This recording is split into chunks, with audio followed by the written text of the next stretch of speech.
Hello, beautiful people. Hope everybody's had a great week. Again, I want to say thanks to everybody for paying attention. Thanks for reaching out, the phone calls, the messages. Really appreciate your support. It means a lot to me. So thanks for paying attention. Thanks for listening. Thanks for reaching out. It means a lot. So I really appreciate it. I even had somebody tell me that I suck and I'm wasting my time. So appreciate their feedback, whether it's good or bad. Means a lot. So thank you. Last time we talked a little bit or quite a bit about making a difference. Is more than just making money.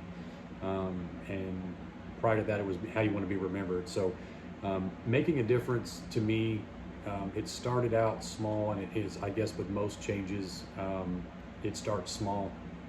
So one thing that I learned along the way was to start with giving stuff away, whether it be time or money or donations. I think it might have been Mother Teresa that said that if you are giving stuff away that you don't need, then you don't understand giving. So it's important to know that giving something, there's power in that, and they say that 10% is kind of a typical number to give away 10%. So that may not seem feasible. A lot of people live, including myself, for years and years and years. I lived paycheck to paycheck, and sometimes beyond that. I was behind, so I was playing catch up on Fridays, or every other Friday when I got my check, I was playing catch up. So it's important to start really understanding the concept of giving and making a difference, because it does a lot for you. Number one, giving helps sort of recalibrate in your mind priorities and what's important, and people that need things more than you, no matter how difficult your circumstances are, no matter what you're going through, no matter how tight your funds are. Once you start looking for opportunities to help other people, it'll become very apparent, very clear to you that there are people that really need help, and you could cut back a little bit, or start figuring out other ways to make ends meet and still be able to give some money away. Even if you're not able to give away some money, give away some time. Time is as useful or even more useful to a lot of organizations than just money donations. They need hands, they need bodies, they need help. So something to think about is, like I said, 10% is a really typical number. It's a really good number to get to.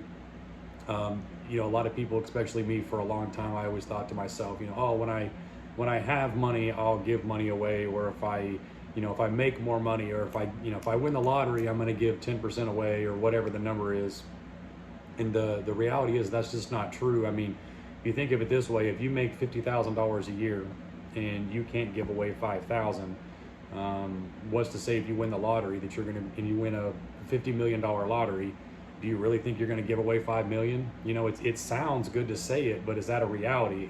So if you can't give away $5, how are you going to give away 50? And if you can't give away 50, how are you going to give away 500? So the trick is to start small. Just find ways to help other people that are in need. Little ways, little donations. Could be an organization, could be your church, could be just people you pass in the street. Could be anybody, could be anything. It could be anonymous. There's a lot of clickbait out there for people on social media accounts that are recording themselves giving stuff away. I'm not a big fan of that. I don't see the point in trying to gain subscribers or followers or clicks or whatever for the purpose of giving things away or trying to help somebody out. Either you're helping somebody or you're not, and to try to get some kind of clout off of that, I'm not a big fan of that. But it's important that you're giving, and it's coming from a giving place. Like I said, it helps recalibrate where you are as a person on the scale, because a lot of times we get caught up in looking at people that are slightly ahead of us or way far ahead of us in areas of our life that we're concerned about, especially when it comes to finances. When we see these people that have just endless amounts of money, we try to compare ourselves to them, and really it's a simple small step to start making a change and making donations. So whenever you're constantly thinking about the Jeff Bezoses of the world and Mark Zuckerbergs and Elon Musk, those people are so far out. It's unrecognizable, the amount of money that they have. But when you really recalibrate to a normal person's life and understand that the money that you make is normal. If you make, I think the number statistically is like $40,000 a year. If you make $40,000 a year in the United States, you make more than 98 or 99% of people in the entire world. Like, that is a lot of money. And I know the way the economy is right now, $40,000, it doesn't feel like a whole lot of money. But I assure you, if you travel, I've been to South America, Central America. If you go to places like this, you will certainly understand how much money that really is and how much money people live on every single day. I've been to places where people work for literally pennies a day. The average monthly income, $150, $180 a month. People go to work all day to get literally enough food or enough money to buy dinner for that night. When I say dinner for that night, they're not going to a restaurant, they're not going out to eat. They literally go to a store and they buy a scoop of rice and a scoop of beans, and they go home and cook that, and that's their dinners, and that's what they work for all day is to feed themselves. So making 40 grand a year may not seem like a lot, may not feel like a lot when you're comparing yourself to billionaires, which is, again, it's a completely useless practice and useless way to think about the world, to compare yourself to people that make these ungodly sums of money. But if you're making $40, $50, $60,000 a year, you're really blessed. You should think of it that way. And like I said, one way to help you recalibrate in your mind how much money this really is to give some away. And I know that sounds silly, but if you're making $600 a week, try giving away $60 a week. And like I said, as much as that sounds crazy, as high as groceries are, as high as gas is, as high as rent and insurance and all these things are, believe me, it's life-changing. And what I mean by that, it's not just life-changing for you, it's life-changing for somebody else.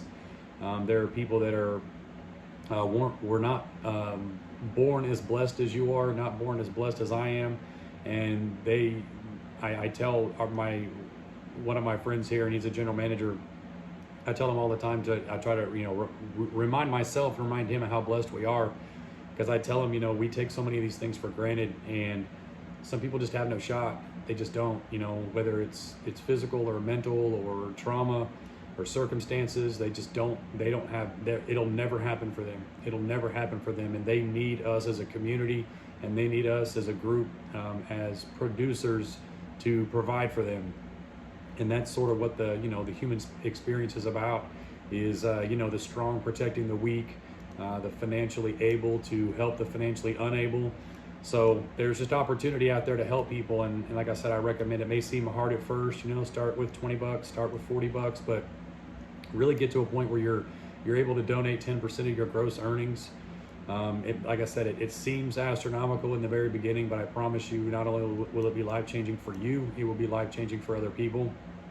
And like I said, if money is if it's impossible for you to donate money because of your financial situation, that makes total sense. Like I said, the economy's kind of crazy right now. Things are expensive.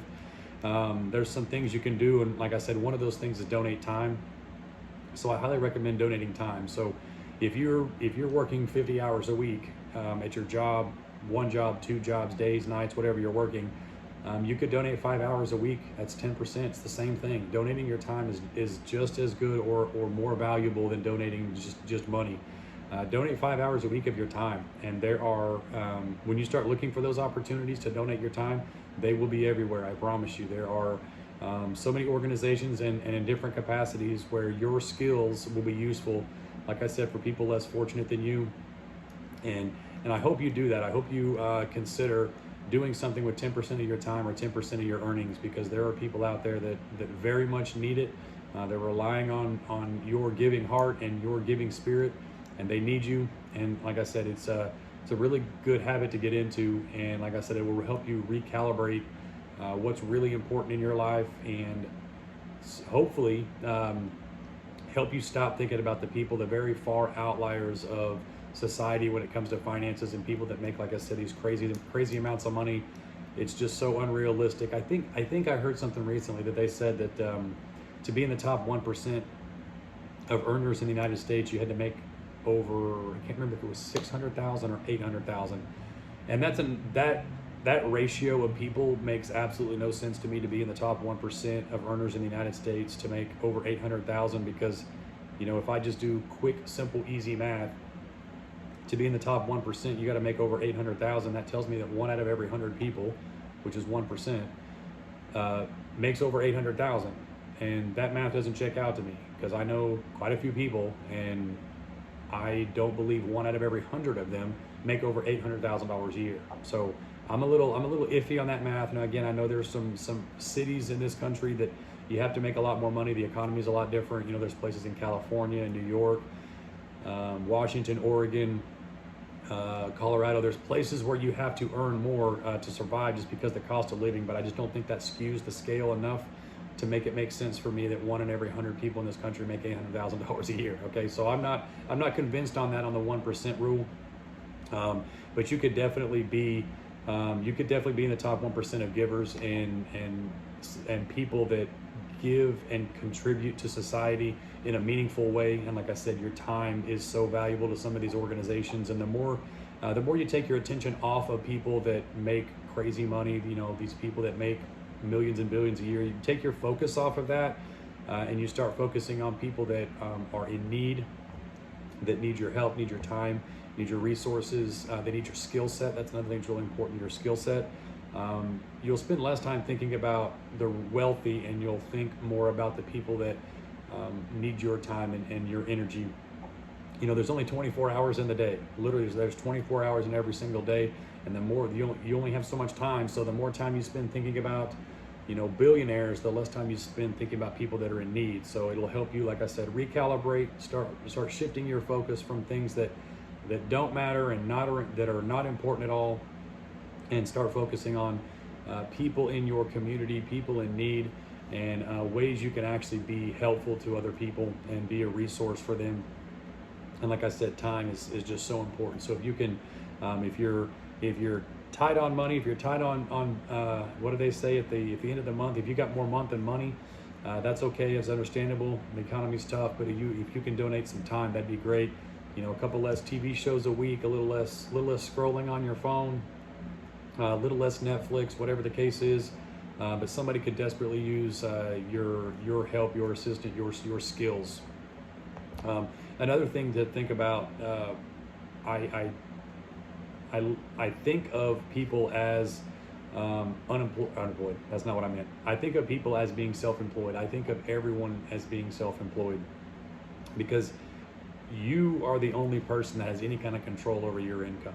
You know, I see a lot of people complain about their job or their boss or their industry, and I just don't see the point of complaining about it, because your boss hired you. You know, you just went and got a job.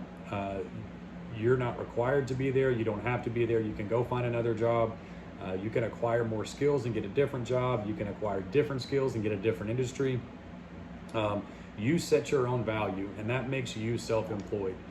You choose to go to work every day. You chose to go to that job interview, and now you're employed by that company. You guys had an agreement. Hey, you're going to work these days, these times, you're going to do these tasks, and you're going to get paid this much money. That's an agreement, and you're self-employed, and you choose that every single day that you're employed by these people or this company. So I look at every single person like they're self-employed, and you should look at yourself like you're self-employed. And if you're not satisfied with where you are, if you're not satisfied with your employment, your employer,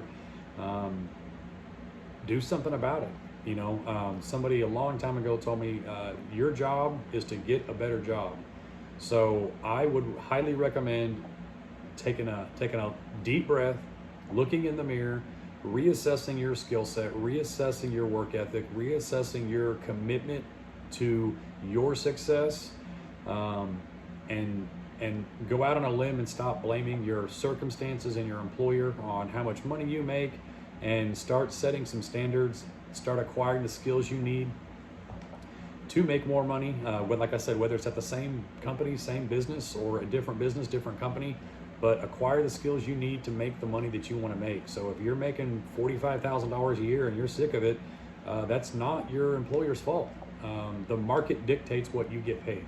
And if you work for, you know, who's the highest paid person that works at your local McDonald's? You know, it's probably the store manager, right? What does a store manager at McDonald's make? What does a shift manager at McDonald's make? The market determines that. McDonald's doesn't just say, hey, we're going to pay our store managers $400,000 a year because we like them a lot. It's not how it works. You know, the market dictates what these jobs pay. So if you are at a job that you don't like and you're making money that you don't like, you need to look at the market and look at your skills and acquire the skills necessary to be more valuable in the marketplace.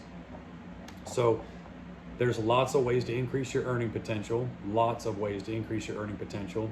and the only way there's lots of ways to do it, but the only person responsible for that is you. Nobody can force you to do the things that need to be done to increase your earning potential.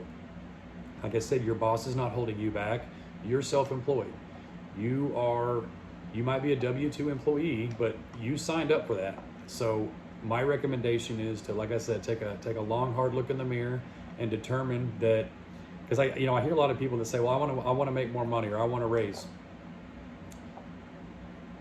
What are you doing? What is your position in what field and what industry? Because that job, that position is only going to yield so much income, because it only brings so much value to the marketplace.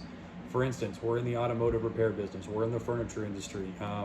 These businesses only yield so much income. This automotive shop, we're not a $50 million a year company. We're not an $80 million a year company. We can only have so many employees. We can only afford to pay so many people to do this work. And those people are best technician. There's a market window of what these people make. And once you get to the top of that, that's the end of the raises. There are no more raises beyond that. The market and the businesses cannot pay you beyond what the market states this job is worth, and what the market deems this job gets paid. I would love to pay everybody that works for me $1 million a year. That'd be the easiest thing for me as an owner of a company, is to just pay everybody $1 million a year and walk away. I could just walk away, give everybody $1 million and walk away. It'd be the easiest ownership responsibility in the world, is just, I'll just pay everybody $1 million and all my problems will go away. And it just doesn't work that way. These jobs are the value of what they bring to the marketplace. Whenever you say, for instance, go get your oil changed, you only want to pay so much to get your oil changed. Well, then the guy doing the oil change can't make $500,000 a year. He can't change enough oil in his entire life to make $500,000 in a year. So the market dictates what you make. So when you're upset with your boss or upset with your employer, like, oh, I need to make more money, or I should get a raise, or I should get this, or I should get that, slow down, take a deep breath, and look at your situation and try to be objective about it, and try to think of it, if you were this person in a different city, in a different state, at a different company, what does this same person make at this company? What does this same person make doing my job this many hours, this many days? What do they make? And I'm telling you right now, like, let's say you make $25 an hour, and there's a company that does the exact same thing as you right across the street, and they pay their people $45 an hour. Well, then you need to apply at that company. That means you're being underpaid. But if they're hiring people across the street if you're making 25 and they're hiring people across the street at 45, and it's a different field, and it's a different industry, it's a different job, different responsibilities, different hours, you can only get that job if you're qualified to get it. And you need to go get it, the skills you need to make that $45 an hour job. These things aren't. I wish, like I said, I wish I could just pay people whatever I want, and it'd make them a lot happier to just come to work and make $1 million a year. But the reality is that the market dictates what these jobs are worth. If you go to the gas station to go grab some lottery tickets and a pack of cigarettes and gas, the person working behind the counter, do you think they make $400,000 a year? You know what I mean? Like, that person's value as a human being is not determined by how much money they make. That is not the case. Individuals are valuable as individuals and as human beings. What they do for a living is determined by their choices, and how much they make is determined by the market. This is not like a personal thing against anybody in any particular industry. Like I said, I have an automotive repair shop. I've changed oil, I've patched tires, I've replaced tires, I've done automotive repair. I'm not saying that I'm above doing any particular job. I clean the bathroom, I take out the trash, like I dump the oil. Like, this is not about responsibilities and jobs, but I'm very clear when I understand that when I'm patching a tire or when I'm doing an oil change, I don't think I'm worth more than that job. That job dictates what I get paid. I don't get to decide, oh, well, I'm important and I own the place, so instead of charging this person $50 for their oil change, I'm going to charge them $300 because my time is worth more than this. It's not how it works. So if you're dissatisfied with your income, if you're dissatisfied with how much money you're making, take a look at your skill set and figure out what it's going to take for you as a self-employed individual, because everybody's self-employed at the end of the day. When it comes down to it, every single person determines what they do, when they do it, how they do it, and how much money they make in the process. So take a long look in the mirror, decide what skill set you have, decide where that's valuable in the marketplace, and increase your earning potential. And that in turn will help you give more, because if you're making $50,000 a year, it feels good and it's helpful to give away $5,000 a year. But if you're making $100,000, it feels even better and it helps a lot more when you can give away $10,000. So, and you can live a lot better on $90,000 than you can on $40,000 or $45,000. So think of it that way. You know, what does your lifestyle look like if you're making $90,000 and giving away 10 versus if you're making 45 and giving away 5? So it's a big difference in your lifestyle. So just kind of rambling about that, but that's just how I look at business and the marketplace and earning potential and giving. So just something to think about if you're feeling like you're struggling, or if you're stuck, or if you're not satisfied with your work, or if you're not satisfied with your paychecks. That's just one maybe different way to look at it that you maybe haven't thought about before. Is don't think of it as your boss is holding you back, or they're not paying you enough, or you're worth more, or I've been here, you know, if you say, oh, I've been here for 8 years, they should pay me more.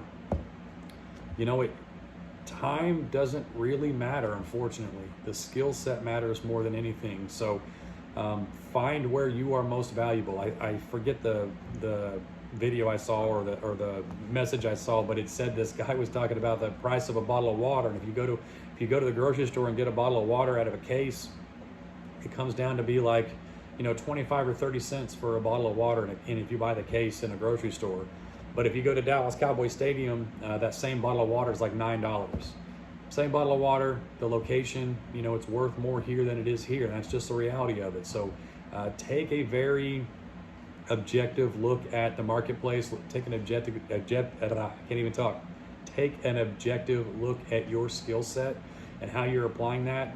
You know, and one other thing I will say about your income potential is you may not need to make a drastic change. Like I said, you may not need to jump ship and quit your job and go find new employment. Maybe you just haven't been taking the current job you have very seriously. And that is something that will affect your earning potential. So if you're going to work, if you're just, you know, clocking in and clocking out, showing up, not really putting in any effort, not really learning anything while you're there, just going through the motions, doing the bare minimum. If you think you're, you know, getting one over on your employer because, you know, you aren't really working 8 hours, you're working more like 4, and, you know, so you think you're getting four hours from your employer. You know, honestly, one thing I'll tell you is your employer probably already knows who you are and what you are, and you're doing just enough to make them enough money to pay you to do that task. So I wouldn't suggest doing it that way, because you're not really getting one over on your employer, and the only person you're really hurting is yourself, and whoever it is that's counting on you to support them. You're really just cutting corners, and you're hurting yourself. You're not really hurting your employer, and that's a sad truth that a lot of people don't realize. Is they think they're getting one over on their job, they think they're getting one over on the man, but they're really only hurting themselves, or hurting their earning potential. They're wasting their time. You know what I mean? And time is something you can't get back. So every day you go to work and you half-ass it, or you Cadillac it, and you only put in 4 hours, or you only put in 2, and you get paid for 8, and you think you won, I promise you that is not a win. That is a slow, painful loss that you will only be able to calculate how much that cost you down the road, and it's going to be expensive, I promise you. So I highly recommend, every day's a new day. Like I said, you only have 24 hours, so you can, starting tomorrow, starting today, you can turn over a new leaf. You can go in and approach your work and approach your job like a professional. You can go in there and go above and beyond. You can do more. You can ask for more. You can ask questions. You can ask for more responsibility. And one thing I would recommend is to, as much as you enjoy working with your coworkers, honestly, as much as you guys have fun and joke and play, their opinion of you really doesn't matter at the end of the day. Why you go to work is to support your family, and that needs to be your only focus when you're at work. Because if you're at work, and like I said, if you and your buddies are jerking each other off and like I said, trying to get one over on the boss, or you spend an hour in the bathroom, on your phone scrolling, or whatever the case is, like I said, the only person you're letting down is you, and the only people you're hurting is you and your family. So the people that you work with, you guys may joke about it and you may think it's funny, but I promise you the only people you're really hurting is you and your family. So tomorrow's a new day. Today's a new day. My recommendation is to increase your earning potential, and you don't necessarily have to leave your job to make that happen. I guarantee you, if you went to your boss tomorrow and said, hey, you know what? I screwed up. I didn't take this job seriously. I went home last night, or I went home over the weekend, and I spent a lot of time thinking about my family. I spent a lot of time thinking about my future, and I decided to come into work today and try something new. I want more responsibility, and I want to take this job seriously, and I want to learn new things. I want to move up in this company. I want to learn new skills, and I want to do whatever it takes. And you can give yourself a real number, not an arbitrary number, but a real number. Say, hey, I want to double my income over the next 5 years. And that may seem stupid. That may seem like a silly number, but like I said, if you're making $60,000 a year, and can you see yourself making $120,000 in 5 years? I mean, that's a life-changing amount of money. $120,000 a year is enough for anybody to live on. You can support just about any family on $120,000 a year. So be thinking of it that way. What skills do I have to have? What job do I have to do? What do I have to learn? What responsibilities do I need to take on? Oh, and one other thing. What problems can you solve? Because I can tell you 100% of the time, when I was talking about the market determines what you make, it's all about problem solving.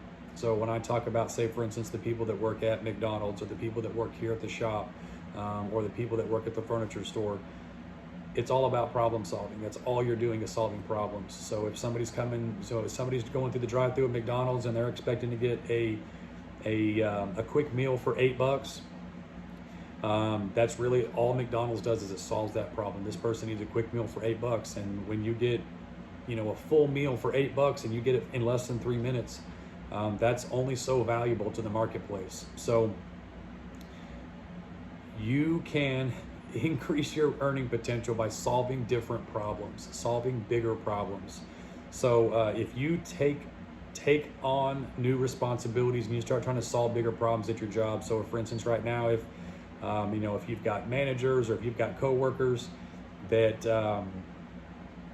you feel like have a lot of potential and they're high earners, and you have something to learn from them, start spending more time with them instead of the people that hang around the water cooler or spend time in the bathroom trying to get one over on their boss.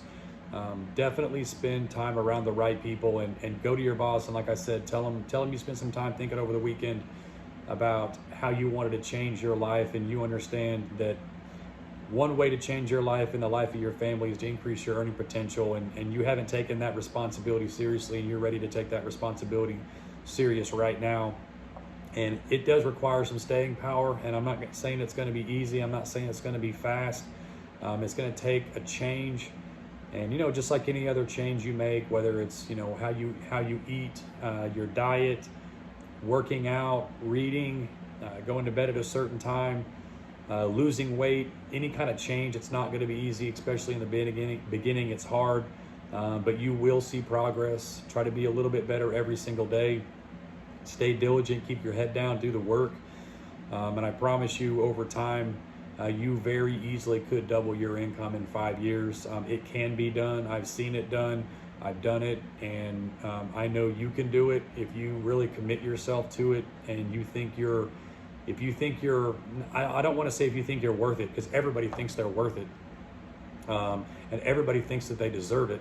But if you're willing to put in the work and put in the time and learn the skills and learn to solve problems big enough for you to get to that number, whatever that number is, like I said, it could be, you could be at 40,000 and you want to get to 120. You could be at 60 and you want to get to 180. I don't know what your numbers are. I don't know where you are on your income or what you make, or maybe it's hours. Maybe you're working 2 jobs and you're working 75 hours and you're making 60 grand a year and you want to get it done. You want to work 40 hours so you can do 60 grand a year. All of these things are possible. If anybody in the world, especially in the United States, if anybody in the United States is doing what it is you want to do, or if anybody has ever done what it is you want to do, the template's already there. The blueprint's already there. You can do it too. You need to learn from them. Watch them. What are they doing? What do they know? What problems are they solving? What skills do they have? And you can learn from this person or these people what it is you need to do to get there. So I've been rambling for a little while, but yeah, that's kind of the rant I'm on. Is I want to increase my earning potential all the time. I want you to increase your earning potential. I want you to give away 10% all the time, every time, because it matters. It will change you, and it will change the lives of other people that need it desperately. And there is no better feeling than taking your life into your own hands. Stop blaming your boss for your problems. Stop blaming your landlord for your problems. Stop blaming, the city where you live for your problems. Stop blaming all the people around you for your problems. Take a long, hard look in the mirror. Ask yourself what you can do to change your life, change your circumstances.